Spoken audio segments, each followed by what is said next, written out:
barki démb ci Ziguinchor bi may dalal suñu candidat yi jóge ci yeneen communes yi daf ci am kenn ku ma ne candidat bi bokk ci ñi may bañ a tudd comme communes yu ndaw yi ci biir nit ñi xamante nañu ay mbokk lañ sax léeg-léeg mu ne candidat boobu daf ko ne ñoom 6 millions par commune lañ leen di jox 6 millions par commune nag boo ko calculer à l'échelle du Sénégal mat na pratiquement 3 milliards et quelques te loolu 6 millions mooy communes yu ndaw ndawaan yi ndax xam naa ku jox 6 millions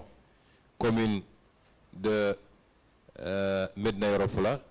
xanaa kay 600 millions ngay jox ville de Dakar. C'est sûr. kon ñu xam ni lu bëree bëri la ñuy xëpp ñoom ci campagne bi ay milliards et milliards la ñuy xëpp ci campagne bi te xam nañ fi ñu koy jëlee ànd ak loolu yëpp nag ñun jàpp nañ ni lu lii ñuy dajale ci tuut ak néew moo ëpp solo fuuf milliards yooyu parce que lii lu barke la.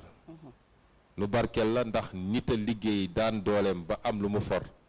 gis projet bu ko jaral mu ne maa ngi comp tuuti ci li ma liggéey joxe ko loolu bokkul ak nga fekk lu ñëpp bokk nga dem teq ko dugal ko yow sa campagne donc barke googu gëm naa ni du neen ñaareel bi tax ma ne lii moo ko gën mooy yor xaalis gu bëri di jënd nit ñi baax na wala baaxul bokk waaye benn affaire la laa bëgg a wax waaye li ëpp solo mooy nga fexe ba nekk ci xolu nit ñi. Effectivement. te gëm naa ni fi ñu toll nii ci Sénégal sénégalais yi doyal nañu sëkk ci li fi ne waaye sénégalais yi am nañu yaakaar gu rëy ci lii ñu leen présenté ñun ñaar yooyu moo tax ñu am yaakaar ni bu soobee yàlla mbir mi dinañ ci am lu kawe suñu njort waaye teewut lépp lu ñu mën a def pour dajale as tuut bu ñuy yombalal liggéey bi loolu dinañ ko def mooy lii ñu nekkee nii kon ñu ngi dellu di soññ ñëpp mbir mi yemul tey xam nañ ni situation yi métti na pour ñëpp yombut intervenant bi wax léegi ci États-Unis wax na ko waa biir réew mi jàmbaar lañu ñi ngi dajale da ngay dem ci zone yu gën a métti ci Sénégal waaye di nga gis gars yi ñi ngi góorgóorlu di dajale te ñëpp xam nañ li nekk ci biir réew mi noo gën a sore ci biir jafe-jafe yi tar na waaye waa bitim réew it ngàcce gàllaama parce que ñoom dañuy joxe ci palier yu bëri lii ñu joxe fii mooy li ñu xam ñun démb bi may dalal candidat yi ba léegi waxtaan nañu ak ñoom mais koo ci waxtaanal ñu ne ma dañoo bëgg nga remercier ñu waa diaspora bi parce que suñu pré-campagne li ñu ciy def yëpp gannaaw yàlla waa diaspora bi ñoo ñuy jàppale ak ñun as tuut bi ñuy dajale fii kon ñoom ñi ngi def au niveau national mooy li ñu gis waaye nañu xam ni ñoom it ñi ngi def kenn ku nekk ci sa localité yaa ngi jàppale candidat yi fa nekk kon loolu lu rëy rëy la ñu ngi leen di gërëm di leen sant di wax ñëpp di ñaax ñëpp ñu gën a góorgóorlu parce que li ñuy def suñu bopp lañ ko defal li ñuy def suñuy doom lañ ko defal suñuy sët lañ ko defal du loo xam ne dañ koy def individuellement pour que Sonko profité ci wala Cheikh Tidiane Dièye wala Khalifa Sall wala keneen déedéet bëgg réew mi mu jaral ñu lu ne moo ñu andi ci lii kenn ku nekk nag li nga ci mën ci fa nga ne bu ko xeeb parce que loolu lépp buñ ko dajalee boole kook nag détermination bi ñu am ambition bi ñu am gis-gis yi ñu am programme yi ñu am ak relation bi ñu fexe ba am ko suñu digganteeg askan wi defe naa mën nañu permettre Sénégal jël définitivement le bon départ que chacun attend depuis plus de 60 ans moo tax nañu ko jaral daal foofu lay daaneel di leen gërëm di leen sant merci. président nañu ko jaral ñu ni fii ak boobu toll nañu tey ci génnee ci alal bi ñu am tuuti comme jàppale projet Yewwi Askan Wi ci jamono yi ñu jógee lancé nañu pour dem récupérer carte d'identité yi ak carte électeur yi processus boobu nekk luy continuer ba léegi ñuy demaat ci war a dem ci campagne ñu war a dox wax proposer suñu ay projet askan wi pour ñu gis ko mais ñu war a def appel aussi pour un vote massif des listes Yewwi Askan Wi le 23 janvier parce que vote bi tamit li ci am solo mooy foog nit ñi xam ni conseils municipaux yi faut majoritairement les listes Yewwi Askan Wi gagner dans les communes, dans les villes et les départements pour ñu mën a permettre suñu maires yi ñu mën a dérouler seen ay projets ñu doon laajte rek fii ak boobu ban message ngay lancer pour sénégalais yi waajal taxaw pour liste yi mën a gagner triompher largement à travers le Sénégal. waa jërëjëf xanaa di foofu it di sonn sénégalais yi rek parce que dama ne kenn ku nekk am na benn niveau boo mën a intervenir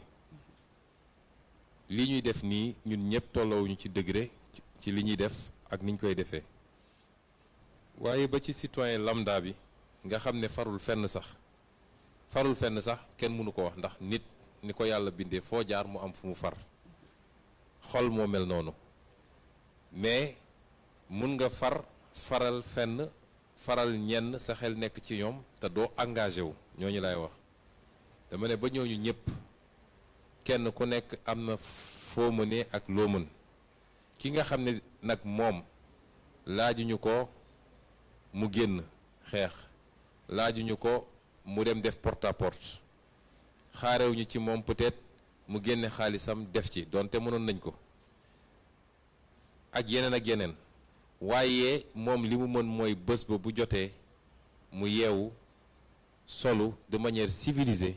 dox ba ca centre de vote bi dugg daal di jël bulletin Yewwi Askan Wi dugal ci biir urne bi kooku loolu la ñu mën a wax ak moom ne ko bu ko sàggane mooy na commencé ci ña ñëpp jëli ji seen carte électeur donte man dama bokk ci ñi gëm ni carte électeur yi baax na trop mais souvent nit ñi dañuy amate nit ñi da ngay gis ku la dagaale ne la élection bi ñàkk ngeen ko ba noppi parce que waa ji téye na carte électeur yi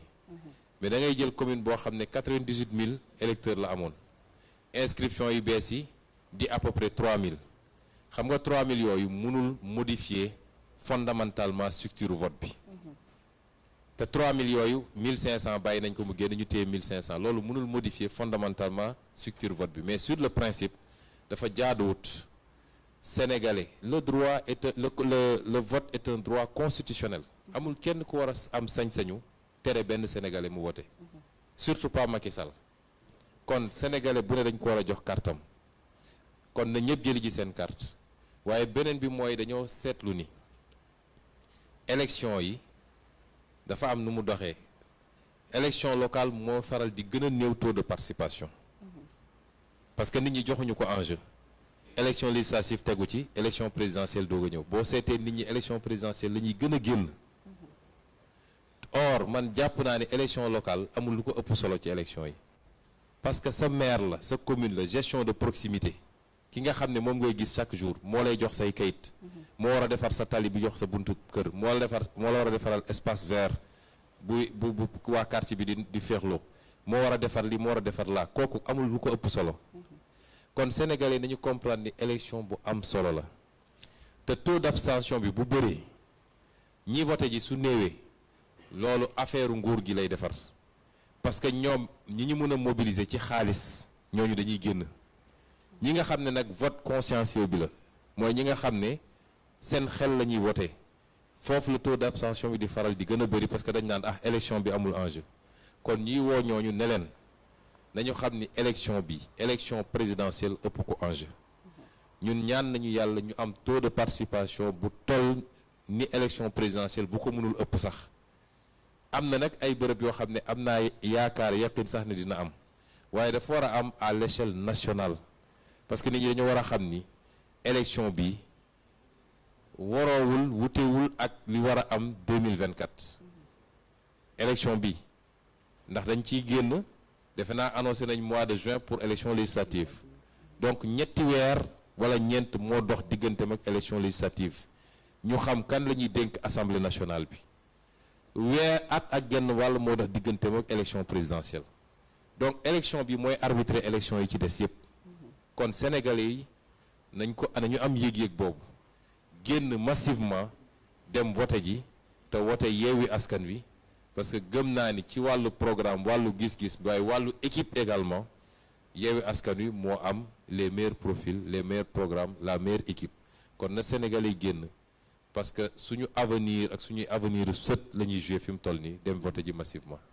jërëjëf président, j'ai juste envie de dire merci en Joola mais j'ai perdu le mot. Donc may jox kàddu gi suñu frère Babacar Sadikh Top ndax ñu ngi may signaler ni affaire yi évolué na considérablement donc ñu delloo ko kàddu gi.